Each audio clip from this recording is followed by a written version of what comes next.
this going there and record here. Don't want to take too much time away from Mr. Man on vacation. So let's get started because I had the request to dive a little bit more into NFTs, how they work and all that kind of stuff. So I figured, well, one, I'm not a coder myself, so it's going to be a little bit difficult for me to talk about the coding side of NFTs. But I thought, what else could we talk about? And I figured, well, I've seen a lot on the Web3 community spaces, not just here but also in other places too. Questions about certain things, like for example, there was this mint that just happened with fraction mining. You guys know fraction mining, I believe. So they just launched their Cadena NFT, and people were asking, oh, well, why is the token ID 0 for this entire group of NFTs? Shouldn't every NFT be like its own ID? And yes, if you're on a specific standard, right? So that would be ERC 721 if you were to do that. But they minted as ERC 1155. So what is the difference? And that's what we're going to talk about today. So as whenever you have an experience of minting an NFT or anybody's making an NFT, there are certain rules, certain standards that people can abide by in order to either get the most efficient, disbursement of NFTs, or you can get much more unique identifiers, or so to speak, and what are the benefits and drawbacks. So that's what we're going to talk about today, and I think it'll be a very informative class in that regard. So let's do it. So just a little recap. We've talked about NFT basics before, and if you want a little bit more of a deep dive again into that on just what is an NFT and how is an NFT important, we have a video in the investors tutorials just called NFT Basics. You should look for that one. But this is just a quick recap, okay? So non-fungible tokens, that's what NFT stands for. And they are basically a principle of blockchain technology that are built on platforms like Ethereum. And other ones, of course. Ethereum is not the only one, which we'll get to later too. Unique digital assets, right? They're things such as art, music, videos, virtual goods, collectibles, etc. NFTs are distinct. They cannot be exchanged, or they cannot be copied, and they cannot be actually exchanged like a one-to-one basis like cryptocurrencies. They're not fungible like a cryptocurrency, okay? They have to be specifically bought from the owner, okay? They can't be just exchanged like on a liquidity pool, etc. Blockchain and smart contracts, okay, they are built on those networks which provide decentralized and transparent infrastructure. So smart contracts are just self-executing contracts. That's why they're called smart, right? Because a contract, what is a contract? It's just an agreement, right? So we want to make sure that if we're going to build, the infrastructure of the future, can we automate these agreements or any of that sort? So that's what a smart contract is. Now, tokenization is basically a digital asset is tokenized, meaning it's going to contain the metadata that provides information about the asset, in ownership, the provenance, attributes, etc., and it gets minted just like a token on any sort of blockchain, like we normally would, like a cryptocurrency, okay? Now, ownership and authenticity is a big factor for NFTs. This is one of the reasons why NFTs have become so popular and important, and I'm sure you two guys that are here right now understand the importance of ownership and authenticity here on the blockchain with Zeno. The blockchain records that history, right? It's immutable in this fact. And the ownership of the NFT can be verified and cannot be tampered with, not unless somebody hacks your wallet. But unless you do that, it can't be tampered with, right? Which is an amazing thing. So also buying and selling. NFTs are typically bought and sold on online marketplaces and NFT marketplaces. They can browse, bid on, or purchase NFTs using cryptocurrencies. Here's something else you need to know. Like, NFTs don't have to necessarily be bought and sold on a marketplace. They can be bought and sold on an exclusive platform. Some how would you say, I guess, communities, they have their own marketplace for their own people. And that is a very, very common thing with NFTs. Some e-commerce stores are now incorporating NFTs, so you can buy and sell as though you would, like a T-shirt or something from, some print-on-demand company. Very, very interesting. And some even are actually taking your NFTs and you can put it on print-on-demand. Hello, hello, hello, hello. Thank you. Okay. So interoperability. NFTs can be transferred or used across different platforms and applications, thanks to their compatibility with blockchain standards like ERC 721 and 1155. The interoperability allows NFTs basically to be utilized in various ecosystems such as gaming, virtual worlds, and DeFi. We'll see that become more of a thing in the future for sure. And I still think we're very early to this whole utility NFT thing. I mean, this is like bonkers how early I think we are. So excuse my excitement. Smart contract functionality. NFTs can have built-in smart contracts. So, for example, an artist can receive royalties automatically every time their NFT is sold or traded in the future. Smart contracts enable programmable conditions and actions related to NFT ownership, something I'm very interested in as a musician myself, right? That's one of the things that I'm actually actively seeking to do here in Web3. Storage and display. This is something also very interesting. NFTs are stored in digital wallets that are compatible with the blockchain network. They allow users to manage, view, and showcase their NFT collections, and some wallets even provide additional features like social interactions and decentralized app integration. So, having that NFT, for example, here in Zeno gives you a membership opportunity, right? That's just one out of many, many different types of utilities that you can use an NFT with. Public perception and value. Of course, we have the market itself attributing value to NFTs, right? So scarcity, demand, reputation of the creator, and uniqueness of that digital asset all play a factor into the value of an NFT. Do we have any questions before we move on from sort of the basis of what an NFT is or what's important to understand?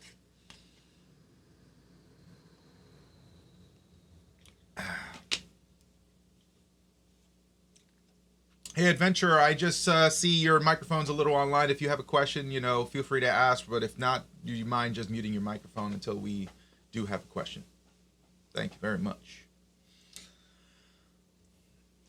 Okay, so let me just establish something really interesting or important about NFTs here. That NFTs provide digital ownership and provenance, but we don't have a set of guidelines for actual implementation of copyright. So I want to be very, very clear that this is like basically a disclaimer that right now, as things are, if you have an NFT of something, there's still no further regulation as to whether or not you actually hold the copyright to that NFT. Okay?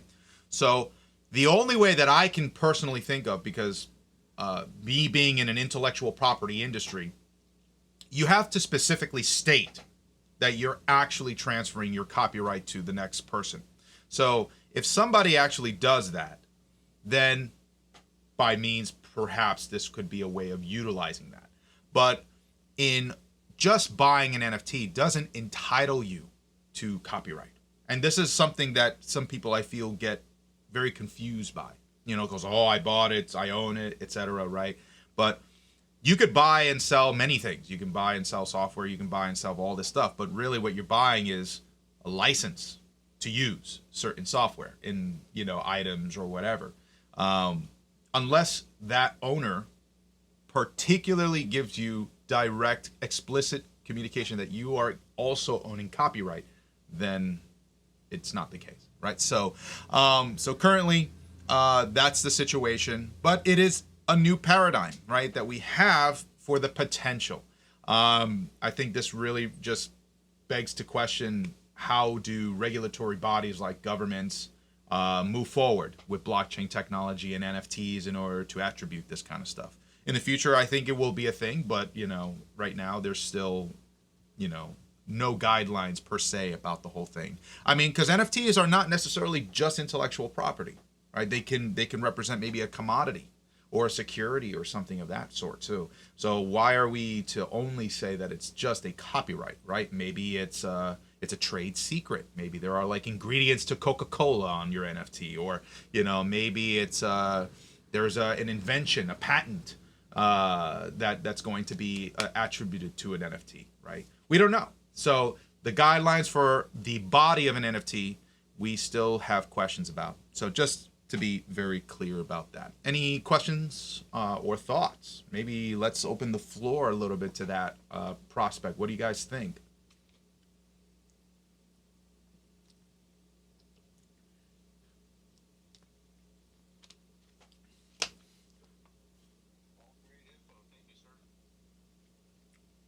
Do you have any thoughts about the idea of copyright? Are you worried about how copyright and NFTs look like in the future, or are you pretty confident in how things are going?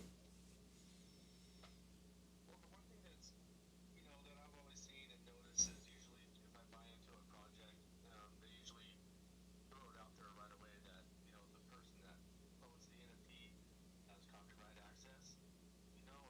That's one thing I look at. Mm-hmm. To see if I have rights to that image per se. So if I want to like use it for a business logo, whatever, that's always interesting to me. I don't know how exactly that works, but Yeah, no, that's a great point, because we were just saying with NFTs and other types of media, I mean, like a business logo, that's a trademark, right? So if you're going to use an NFT as a trademark for your business, you got to make sure, that the creator who made that NFT is attributing that availability so that you have full ownership of the image, so or whatever it might be garnering. Who's to say that Disney won't take their lightsaber sound and make that an NFT, and then some other business can buy that and use that as part of their trademark. Who knows, right? It's just a very outlier example, but it's I totally see the point and the concern, right, as to where can we utilize this information in a way for that applies to the real world, right, for something like a business, or even just personal usage in whatever capacity, right? Where can we take that information? How far does the regulatory, restrictions go in that regard, right? So, no, it's a great point. It's a great point. Anybody want to else contribute to that conversation, or?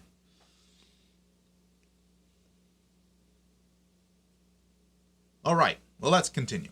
So let's talk about, I'm going to talk about first the ERC 20 standard, which whenever you hear the term ERC, that's Ethereum Request for Comments, okay? It's basically like, almost kind of like a proposal in a sense, right?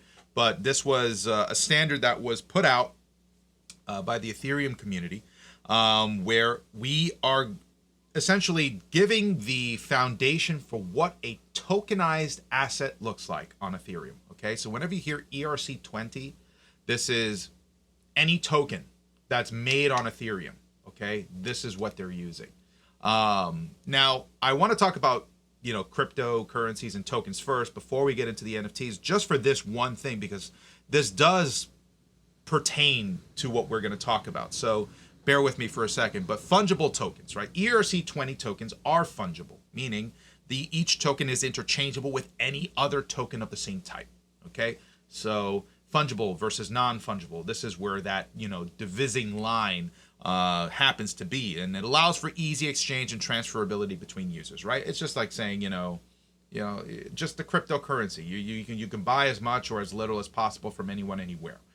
Standardized interfaces. Also, ERC 20 provides a standardized interface for token contracts so that developers can interact with and integrate different ERC 20 tokens with a consistent manner. So it's just basically saying, we're not everything is going to be so unique it can't, be put together in a pool that, governs a overwhelming, body of cryptocurrencies, right? We want everything to have some sort of standardization so that multiple users can interact with it interchangeably, right? That's the reason why we can interchange from, Pepe to Ethereum and Ethereum to USDC and all this kind of stuff. Everything being an ERC 20 token makes it standardized so that we can all use it, okay? That's important.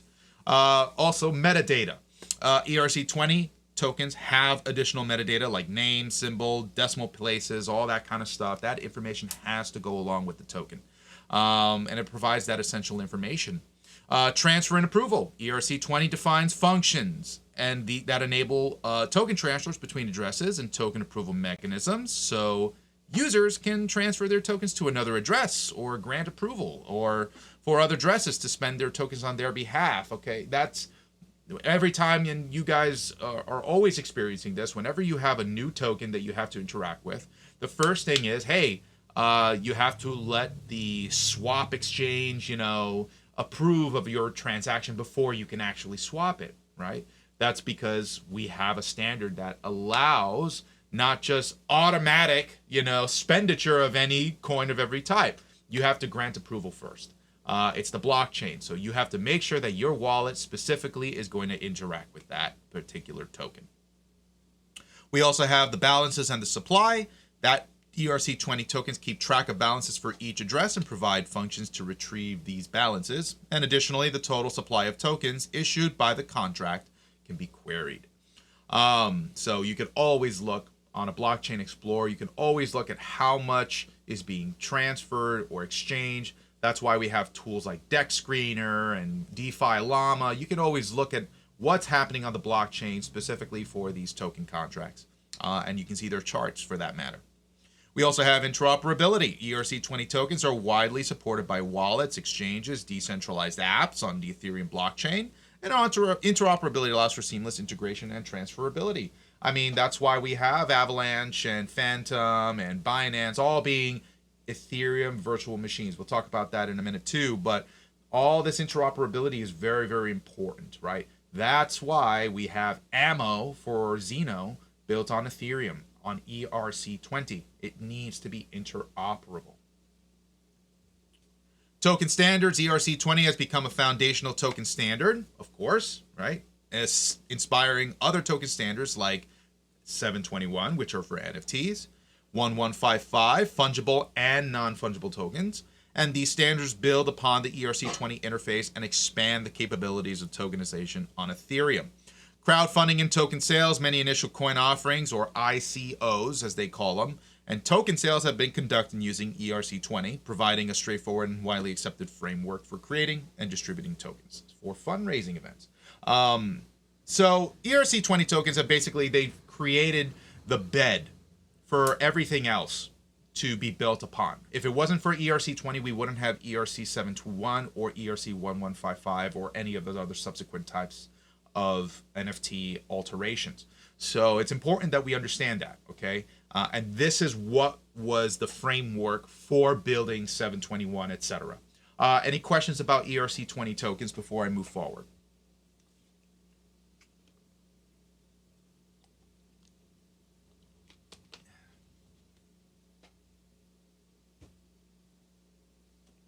All right. We're comfortable with all this information?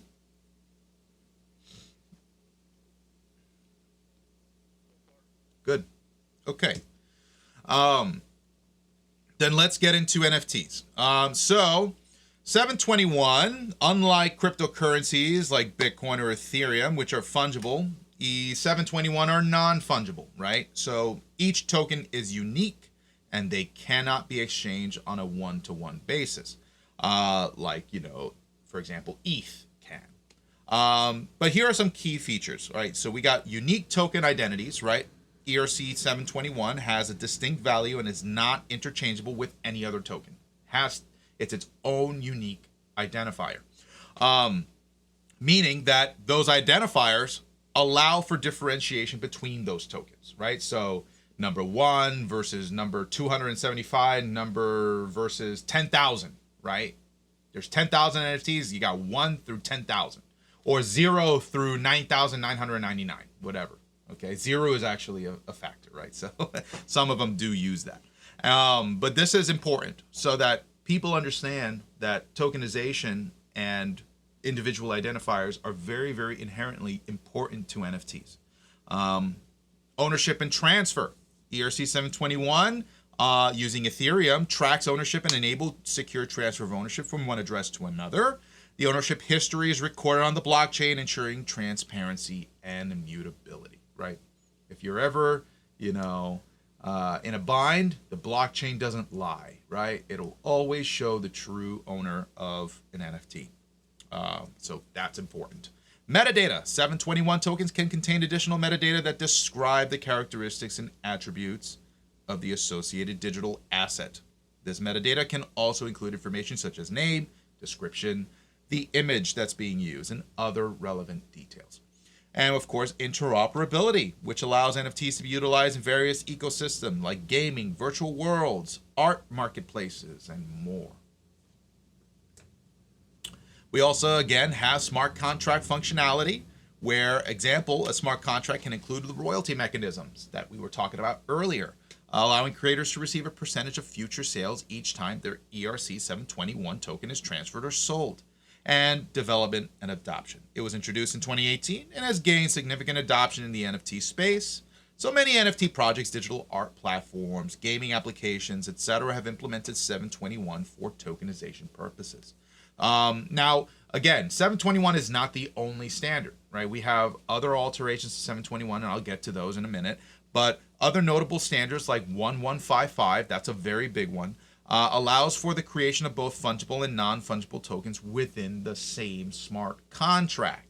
721, however, remains one of the most widely recognized and used ones, particularly for unique digital assets and collectibles. So if you're very much so, if your whole idea, for example, like 721 makes more sense for someone like me as a musician, right? Or who wants to put out a piece of art, because each one of those art pieces are going to be inherently unique, especially with their token identifier and all that kind of stuff. That's important. When you're talking about something like you want to do a batch of NFTs and you want to put them all together and sell them at a more efficient rate, that's where 1155 it becomes really very interesting. Any questions about 721 before we go into 1155?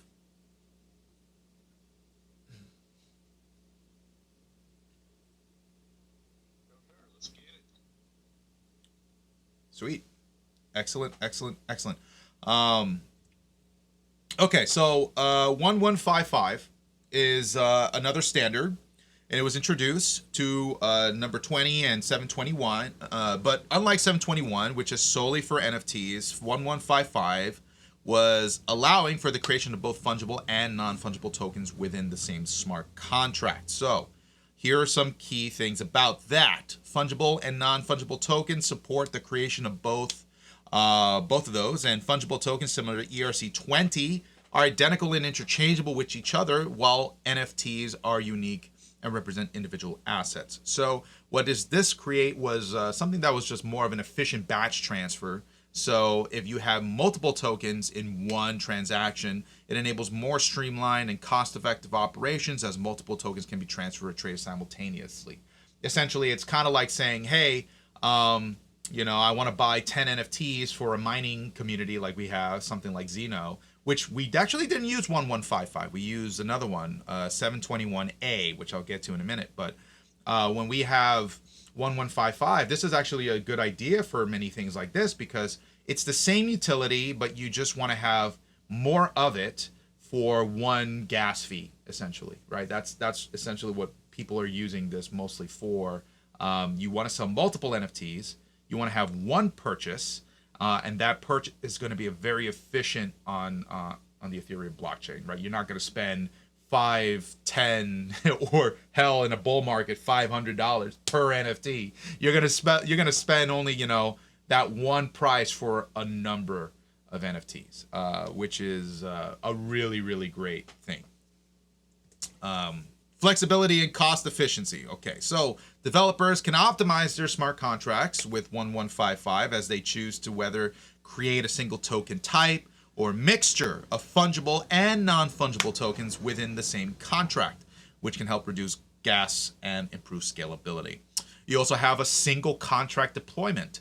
With ERC 1155, multiple tokens can be deployed within a single smart contract, which simplifies the deployment process, reduces overhead, improves the overall efficiency of token management. Interoperability. Again, across different platforms that supports a standard enabling seamless integration and compatibility between different projects and ecosystems, and also backward compatibility. Imperative, right?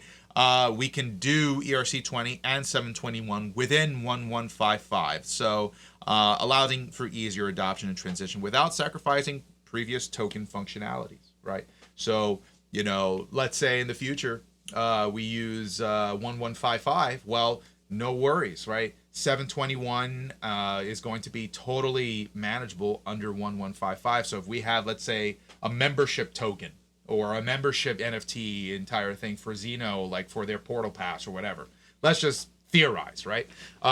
No problem. That can be a non-fungible asset that can be distributed amongst an entire group of people at minimal gas cost, and we will also still be able to interact with all the other contracts that we've deployed before. So that's great. That's great. We also have reduced gas costs, of course. Combining multiple token types within a single contract, developers can save on those transaction fees. And multi-functionality, right? So developers can provide program-specific behaviors and actions into their tokens like royalties, conditional transfers, and more. Those are important aspects for creating the specific type of ecosystem that a developer might want. Maybe when they do any sort of transfer, it'll provide the royalties, but maybe some of the conditional transfers are that it's only going to take a portion of something along with it with each transfer or something like that. I don't know. The whole point is that there is more functionality, right? More freedom to express exactly how you want that NFT to perform for you and your sellers and buyers. So expanding the capabilities of tokenization, 1155 offers a more flexible and efficient approach for managing fungible and non-fungible tokens within a single contract. So if it's important to you to have a cryptocurrency alongside an NFT, 1155 is a very good option for that. So this standard has found use cases in various industries, including gaming, digital collectibles, DeFi, etc., and more. For example, I believe I remember a kind of like, you guys ever heard of like a bridge website, like a multi-chain or something like that. I've seen some other projects who are trying to do similar things, and what they do is that they have like their NFTs actually become cross-chain, so they can take information along, but as you have tokens to hold liquidity inside those NFTs. If those NFTs are broken, liquidity, exits, etc. And it's just a very interesting kind of concept of melding NFTs with tokens, and that's what 1155 can offer. Any questions about 1155 before I move on? Or any thoughts about 1155 versus 721? Which one do you like, or do you value one over the other? What do you think?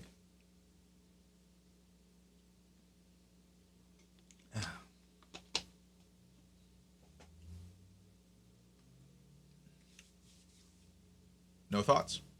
Okay. I see. We're typing here. I'll give you a second. I'm glad you're liking this class, Suicidal. I appreciate that. I feel actually because I was requested to do this because of our upcoming reveal, which is very important, of course, to us at Xeno.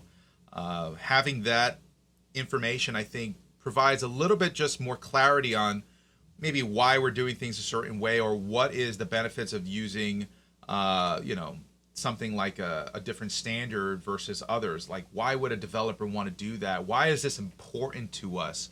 As people who use NFTs, it's kind of like, you don't necessarily have to learn about, let me just give it to you this way, right? Like a car analogy. Not everybody has to know everything about a car. However, when you do, you can use a car without knowing how it works. However, if you know the mechanics behind a car, if something, either goes wrong, or you want to make improvements to that, you want to, offer some valuable insight into what should be improved in on the car, you kind of have to know a little bit about that, right? And if you want to one day build your own car, well, then, yeah, you got to kind of know about it, right? But these types of things, these mechanics, these things that are underneath all of the code that we talk about here in blockchain, not everybody needs to fully understand it, but I think what it does, it makes you a more valuable informant. You become a better investor. You become more, just you can see right through what's either a fraud or not. This is the power of knowledge, essentially, right? The pen is mightier than the sword, so to speak. There are no swords here in digital blockchain. So all you got is the damn pen, or actually your keyboard. So this is where we can really become, worthy contenders, right? If we're going to be, xeno mining, right? Or we're going to be any sort of person who's going to be investing in something like an NFT community, you want to know more about NFTs, how they work, so that, if somebody's trying to, jip you, you can see right through that crap. Nobody's going to fool you. So, this is information that can last you a lifetime, honestly, because NFTs are going to stick around for a very, very, very, very, very, very, very, very, very long time, in my opinion. So, better know it now.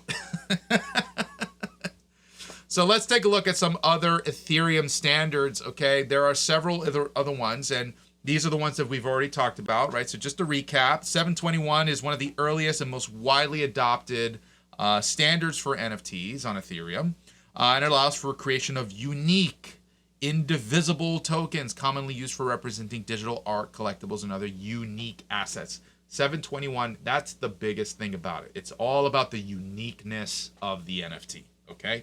1155 extends the functionality by creating both fungible and non-fungible tokens within a single smart contract. So it's particularly useful for applications that require a mixture of both token types. So if you absolutely don't necessarily just want uniqueness, but you want additional functionality, 1155 is a great option. So let's take a look at some other ones. 998 is an extension of 721 that enables the creation of composable NFTs, which means it allows NFTs to own other NFTs or fungible tokens, creating a hierarchical ownership structure. Then the standard is beneficial for games, virtual worlds that require complex item ownership relationships, right? It could be, legendary status versus, the meek status, like the very, very low, poor level 1 items, right? You want to have some sort of hierarchical, and if you could have, let's say, your shop, maybe you got a shop in one of those NFT worlds in a video game. Yeah, your shop can maybe buy out another shop, and that can buy out another shop, and then before you know it, you have a monopoly in your own game. So that could be using 998 in this case.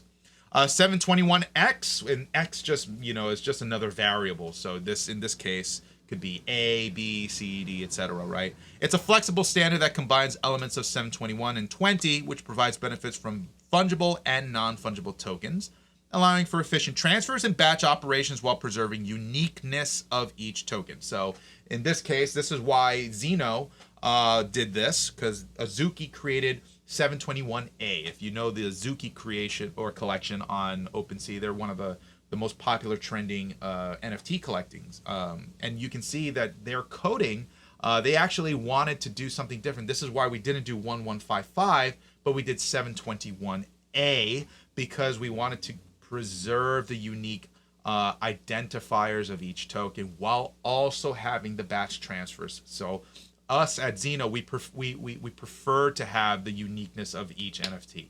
That's what makes it special, right? In a sense. So rather than just, only everything being, batch 1, for 500 NFTs, we have, 1, 2, 3, 4, 5, 6, all the way up till 500, giving that unique identifier. So that's something that we decided was a better option. Then you have 3664.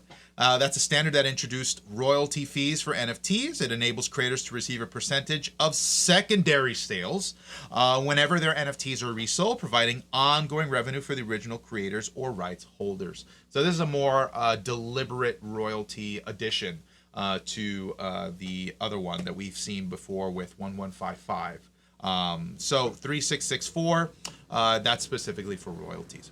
875 is a standard for semi-fungible tokens, which are tokens that have some interchangeable properties but also possess unique attributes. It's a great standard for applications like in-game items and asset-backed tokens.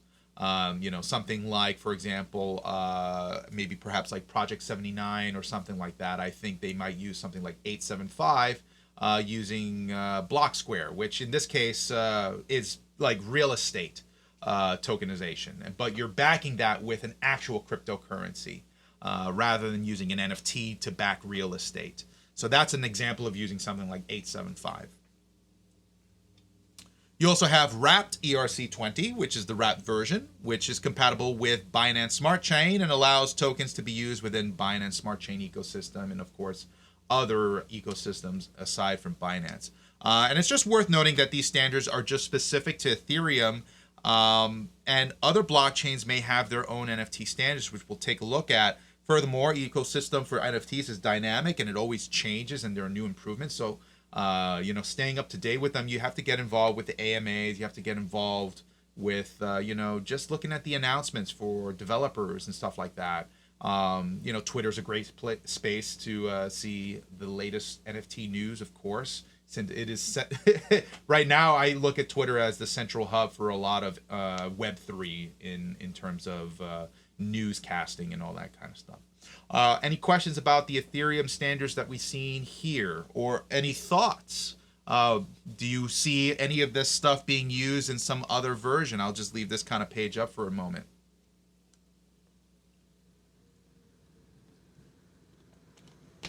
Let's open the floor a little bit, because it's good to see, these are the standards, but what do you think people are going to use them for?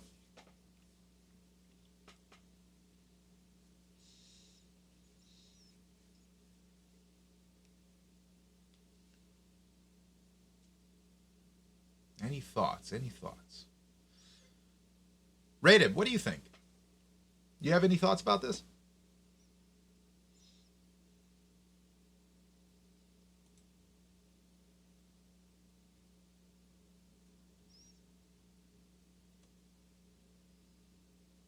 Typing.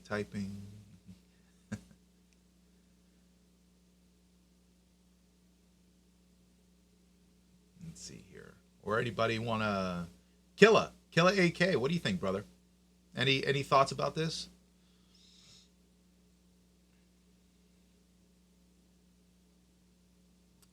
I see here, Radov says they can be used to protect ownership to many things like technical invention. Yeah, I think patents is definitely going to be one use case for sure.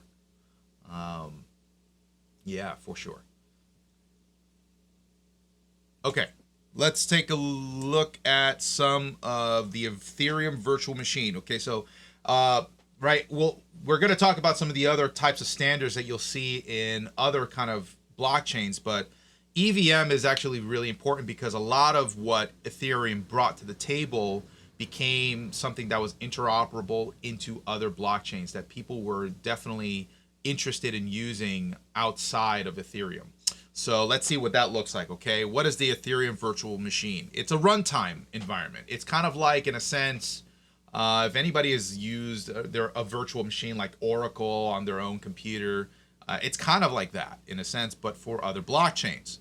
And it executes smart contracts, which are self-executing and stored on Ethereum. And the EVM is responsible for executing and verifying the transactions and computations that occur within Ethereum. So the execution environment provides a sandbox and isolated environment for executing smart contracts, which ensures that the code within each contract is executed securely and deterministically. So it's just a way for developers to really, really work it out.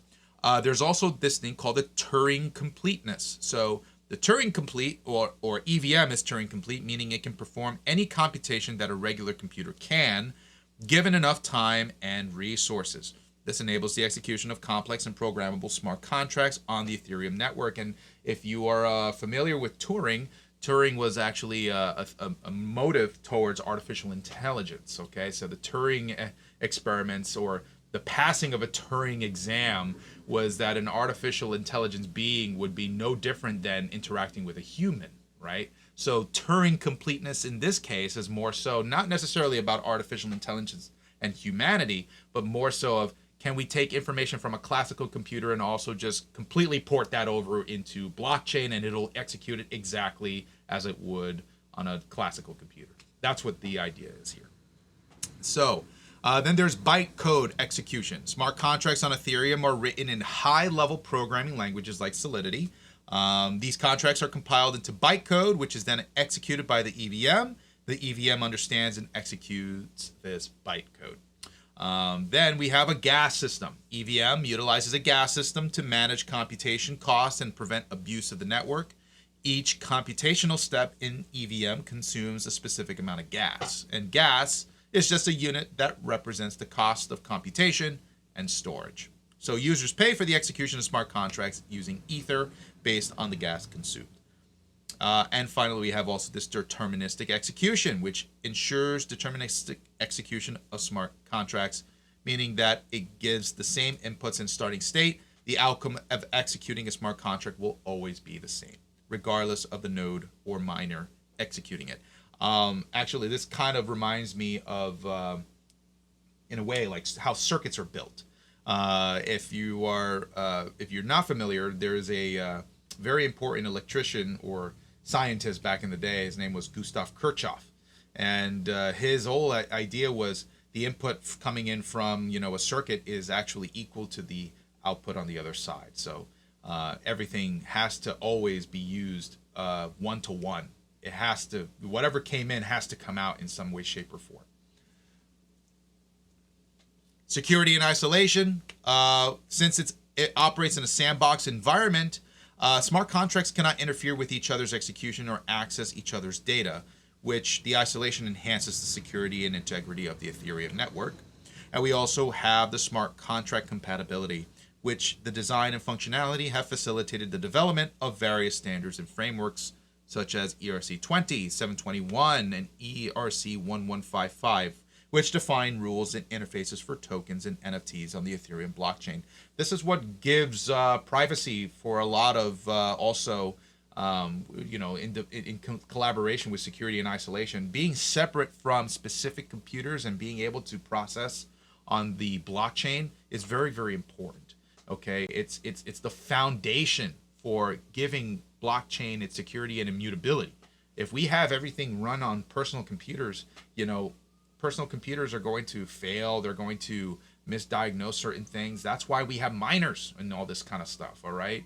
Or validators now, in this case for Ethereum.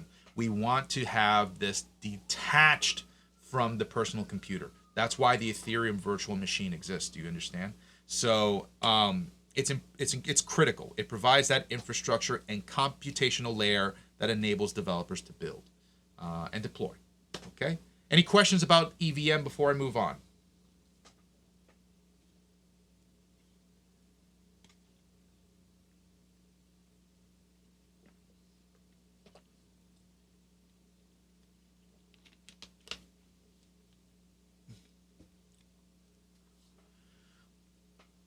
Okay, Radab is typing. Let's see.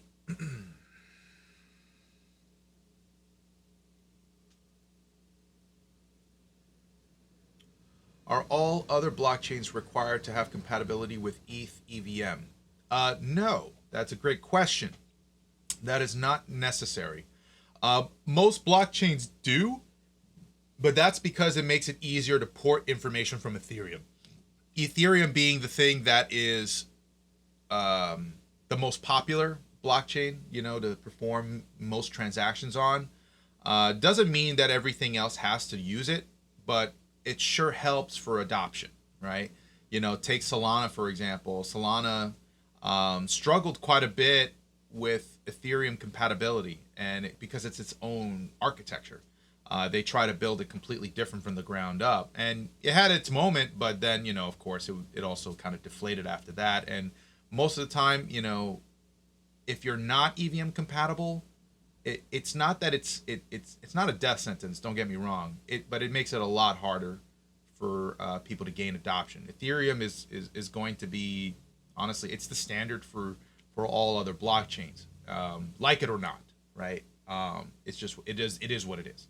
So it's in most blockchains' best interest to be able to be EVM compatible, but the other side to that is, can you take EVM and make it better? Because that's really what it comes down to. Blockchains like Solana or Cadena or whatever, or Cardano, they're trying to create their own standards that are supposedly better than EVM. But the other side is, can it be adopted? You know, that's a big part of it. So, great question. So many blockchains do not have a native NFT standard similar to 721 on Ethereum. However, they can be compatible with EVM, meaning they can leverage existing ETH-based standards and protocols, including those NFTs, right? So it's a quick way for blockchains to just kind of get going, in a sense, right? If you're Binance, right, you know, they're EVM compatible, man, they had a big head start because of Ethereum. They didn't have to build so much from the ground up. You know, it got, you know, you have, we'll look at it, you'll see BEP 721. That's a standard that was ported from Ethereum 721. So, like, for example, Phantom also supports EVM. Developers can deploy smart contracts on Phantom that adhere to Ethereum standards, and allows NFT projects and applications developed for Ethereum to be deployed and operated on Phantom Network with minor modifications, providing cross-chain compatibility and interoperability, right? That's a huge benefit, right? If we want everything to be, you know, interoperable and interconnected, you're going to have some way to port that kind of information over, which is a big challenge, huge challenge. So let's take a look at some of these other blockchain standards, like Binance. Like I said, BEP 721. It's the NFT standard on Binance Smart Chain, allowing for creation and management of unique tokens. Also, Flow has their own thing. They have an FT standard, the fungible token, specifically for NFTs and games. The FT standard is used for fungible tokens on the platform, and they have their own NFT standard as well for handling unique digital assets. Tezos has their own. It's called FA2, which supports both fungible and non-fungible tokens, allows for the creation of NFTs and flexible token management. Polygon has their own NFT. It's basically a management of non-fungible tokens on layer 2 scaling solutions. Solana is called SPL token, Solana Program Library. That's used for creating, again, fungible and NFTs. And each blockchain platform may have its own unique features, infrastructure, and community, which can influence the design and functionality standards. This is just, you know, a way to, I mean, it's important that other blockchains have their own growth. They need to, you know, if everybody just follows Ethereum, you know, Ethereum can get lazy and, you know, no advancement will be necessary. Competition is healthy, right? So it's good to support other blockchains and make sure that Ethereum is checked, you know, because Ethereum is not necessarily the end all be all. There's a lot of work that still needs to be done. So let's take a look at some of these other ones, like Polkadot, for example. Does not have a specific NFT standard similar to 721, but Polkadot is a highly customizable multi-chain network that allows for interoperability between different blockchains and supports the creation of various types of tokens and assets. They provide a framework called Substrate, which allows developers to build their own customized blockchains with specific token standards, including NFTs, based on their requirements, which means that projects built on Polkadot can create their own NFT standards or utilize existing token standards within their custom chains. I threw in Polkadot here because Polkadot's a very interesting project. It's kind of, its ethos is the idea of being a layer 0 kind of blockchain.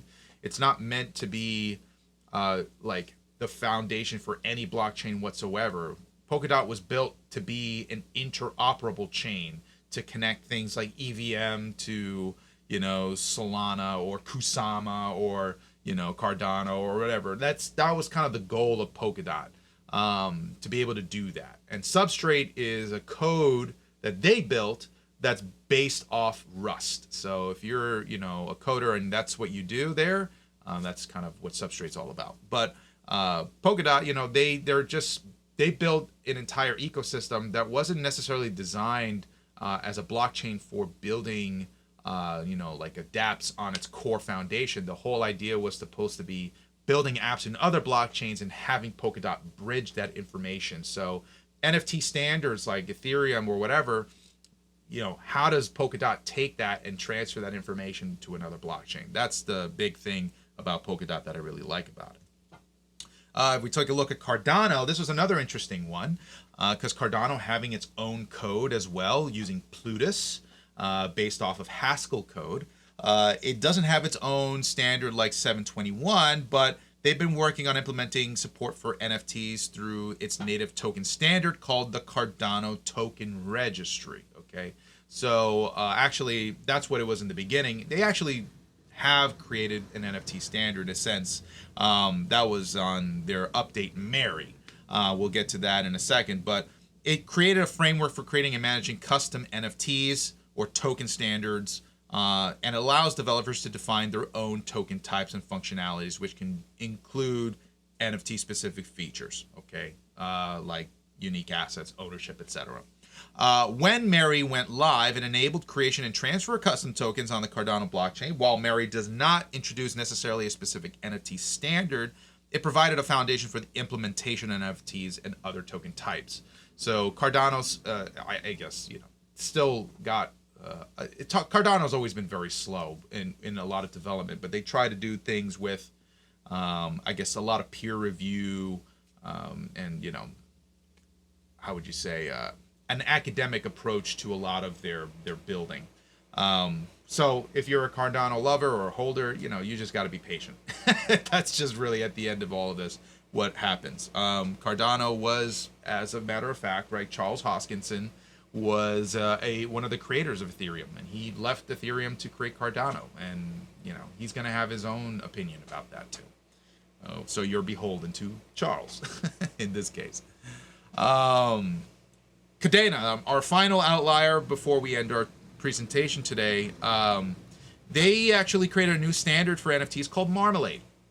And Marmalade is addressing a long-standing concern plaguing NFTs markets, which is an ability to enforce requirements on the sale of NFTs. So Pact, right, which is the language of Kadena, which is based also on Haskell code, its unique Pact functionality and Marmalade's modular policy-based infrastructure powers this solution, which essentially opens doors to horizons on how to build and stuff, right? So one of the main features is the ability to pay royalty to the original creator with every transaction, which is one of the best appeals for creators to create an NFT because they consistently profit off of trades.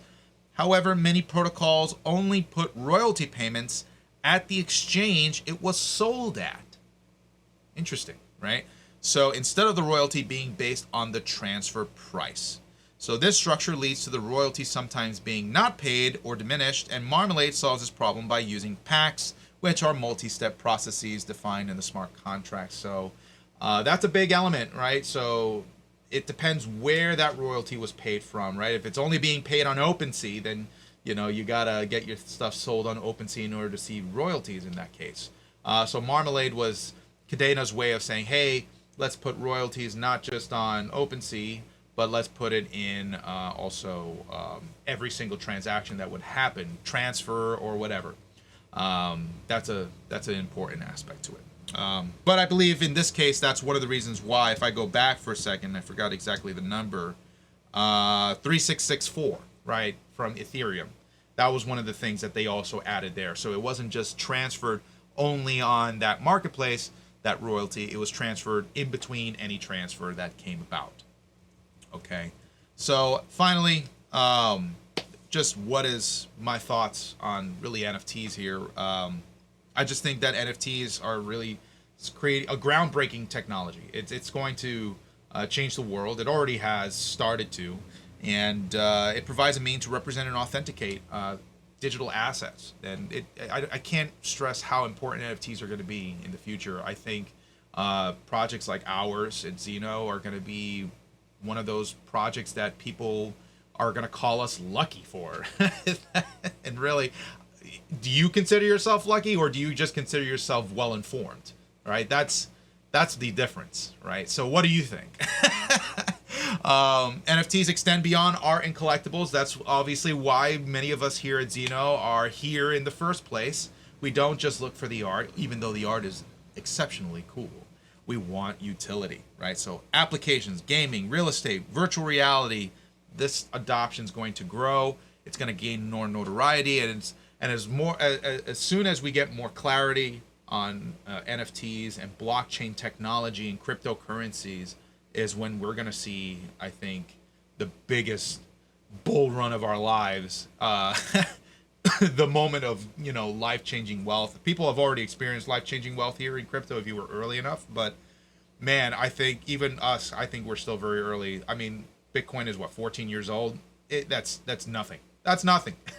we haven't even seen the mass majority get into all of this. So the potential to revolutionize digital ownership and unlock new opportunities for creators and consumers is undeniable, in my opinion. So let's open up the floor. What do you guys think? What are your thoughts on NFT standards, and what should we uphold to, and how important do you think they are in progressing the future of blockchain? Let's hear from you guys. What are your thoughts?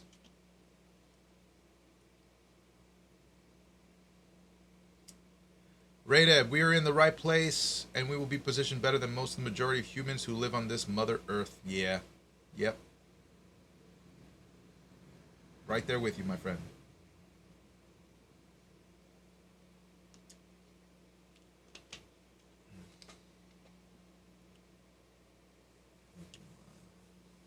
Let's see. Yeah, I enjoy doing these classes. They're just as informative for me as they are for you. It's doing this kind of research is it opens a lot of insight. I do the research so you don't have to, but it's we're all in this together, really, and this is one of the reasons why contributing to Xeno is very fulfilling to me. I do it honestly because it is very fulfilling. It's not just actually, as far as I know, I'm only getting paid in an NFT. I do this because I enjoy it. This is great. I understand. I think we have a monetary incentive later on, but I mean that's just a one-time thing.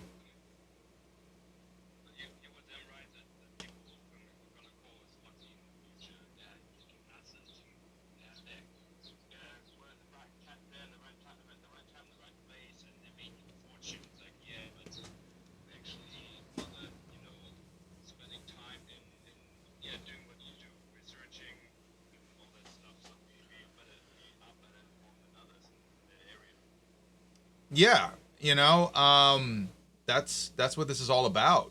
I think the difference between people who say that you're lucky and people who actually know that, you did the work to know what it was that you were investing in. That's the thing. People who are in, I came in during a bull market, as many of us probably did. Like, oh my God, this opportunity, behold us. Oh my God, this is crazy. And then what happens? It plummets, right? And then we're just like, we're left here. And many people who looked at it as a gambling opportunity were just, this is bull crap, doesn't work or nothing. But they didn't look beyond the surface level of what really is involved, right? And the more you dig deep and the more you look into what's happening here, you understand why some people who are really passionate about really the technology, yes, they love making money. That's a given. I think everybody here loves making money, but at the core of it, why are we still here is because honestly, we think that this is a life-changing opportunity with life-changing technology. Right? That's really what it comes down to, in my opinion. So yeah, like Suicidal says, just sit back and enjoy the ride. I don't like trading. I really don't. I like earning passive income. That's my whole game here. I don't want to have to buy in with a stake on a cryptocurrency and hopefully that cryptocurrency doesn't plummet. With my stake locked up for fucking who knows how long. That's happened to me before. I got wrecked on Luna. I got wrecked with Avalanche. I got wrecked with a lot of these different ones. And they're, aside from Luna, but like Avalanche is a great project. You know, it's not to say that Avalanche sucks, but I was putting in money to hopefully earn more back on staking. And I realized that I don't really like that because I have to actually put up more money in order to earn more rewards. And I would rather just buy some sort of ownership on, you know, something that was more tangible. Like proof of work is so much more tangible. It literally is buying hardware to mine cryptocurrencies, and that to me was way more appealing than you know, staking. And you know, having staking be something that honestly it's inferior. It really is. It's the cheat way to get out of doing proof of work, in my opinion. The more I've honestly been in this space, the more I'm against staking, because I just see the flaws of it. It's a huge flaw. You're inherently beholden to the people that are holding on to those tokens when you are staking. When you're mining, you're not beholden to people holding on to those tokens. You are always making new coins because of proof of work, right? It's not based on people, you know, trying to just, you know, make more out of what they have. It's very, very fundamentally different, and that's what I'm passionate about here at Zeno. So, you know, that's why I also agree. Sit back and enjoy the ride, because this thing is going to collect whether we like it or not. Are we going to have a class about how and what type of wallets we need to store our mining coins in this project? Sure, I could do that next one. That'll be our next class, right? What is the date on that, right? Hopefully just before July 4th. Yeah, so July 3rd. How about that? Okay, July 3rd, I'll do a class on what wallets do you need in order to, and how to set them up too, for that matter. I think that'll be an important part of it to get going. Excellent. Any other questions or comments or requests? Maybe is there something else you'd like to also cover here in one of my educational classes before we go?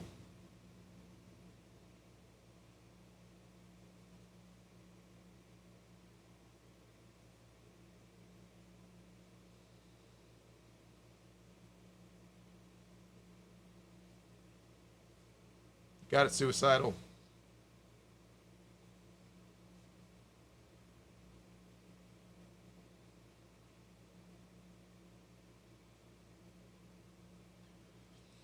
Enjoy your classes. They're informative. Appreciate you. Thank you. I appreciate you for coming.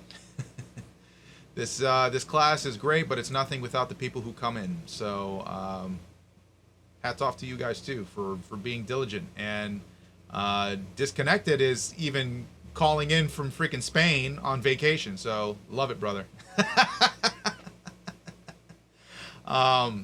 Thanks so much for your time, guys. I got to get going. I got to get ready for some other stuff. So I will see you next week, where we will talk about what wallets you need in order to redeem your rewards from Zeno Mining. Okay? Excellent. Take care.